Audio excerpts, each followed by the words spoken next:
ازيكم عاملين ايه؟ وحشتوني. النهارده بقى هنعمل الكفته دي بطريقه تحفه وسهله وبصوا خطيره خطيره. بصوا شايفين جمالها بقى ولونها وحلاوتها بقى كده، نطلعها على شويه خضره كده جامدين. وهنعملها بطريقه بقى يعني اللي هو ايه، يعني جديده وليها اضافه. انا التوابل اللي هحطها عليها دي المفروض بتتعمل بطريقه، بس انا ايه، عملتها بطريقتي انا بقى، اللي هو على مزاجي انا بقى.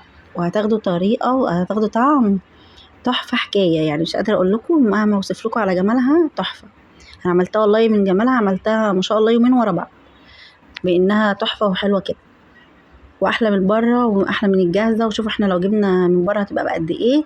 يلا بقى بينا نقول الطريقه. هنجيب هنا الكبه بتاعتنا او نبشر البصل عادي. معانا بصلتين كده متوسطين، عليهم طماطمايه كده كبيره متقطعه زي ما احنا شايفين كده، وننزل بقى ضرب بيهم ايه في الكبه.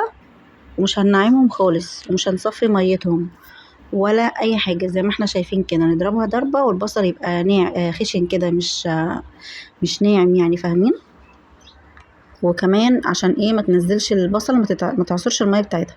شايفين هي نازله ازاي من غير ما تكون فيها ميه ولا اي حاجه. ننزل بقى عليهم بالتوابل اللي هو فلفل اسود، كمون، مكعب من المرقه، ملح. وننزل معاهم كمان بنص معلقه صغيره من الكربونات، من البيكنج باودر قصدي. ده كمان بقى هنا التوابل اللي هي بتاعت، هنجيب الكيس اللي هو بتاع الكفته اللي انا عملته في الكفته اللي فاتت، بس ايه، نقعته في الميه وبعد كده صفيته وحطيته. لكن لا، احنا هناخد هنا معلقتين كده كبار على نص كيلو من اللحمه، اللي هو توابل الكفته المفرومه. تحفه يا جماعه، حكايه حكايه والله. بيمسك معانا الكفته بتبقى خطيره. هو ده بقى التركايه اللي هي بتاعت ايه، بتاعت الكفته، اللي هو معلقتين الكفته، معلقتين التوابل اللي هي بتاعت اللحمه المفرومه من عند العطار. الكيس ب17 جنيه. حطيت عليهم هنا نص كيلو من اللحمه. طبعا هنصبع الكفته ولا بزيت ولا بالكلام ده، لا. هنجيب بقى ده طبق الاحمر ده فيه ايه، ميه عاديه خالص من الحنفيه، معلهاش اي حاجه. هندهن بقى الصينيه بتاعتنا كده زي ما احنا شايفين بالزيت. وهنصبع بقى على شوكه على معلقه اللي عندك، يعني مش لازم. انا عندي على فكره اللي بنصبع عليه دوت اسمه ايه، نسيت اسمه يعني دلوقتي، انا اللهم ذكرني يعني فنسيته. بس المعلقه ايه والشوكه يعني هيغنيكي قوي عليه. تمام. اصبع كده زي ما احنا شايفين كده بالشكل ده، ورصت في الصينيه وباللي ايدي ميه مش اي حاجه تانية، عشان خاطر ايه ما تلزقش. لو جيتي تعمليها بزيت هتفك منك، لكن الميه هتمسك معاكي. يعني سبحان الله بقى، هو ايه الدماغ كده، يعني الكفته هي دماغها كده، دماغ متكلفه يعني. بصوا بقى، وخلصت هنا، خلصت الكميه وهحطها على الرف يعني 10 دقايق من تحت.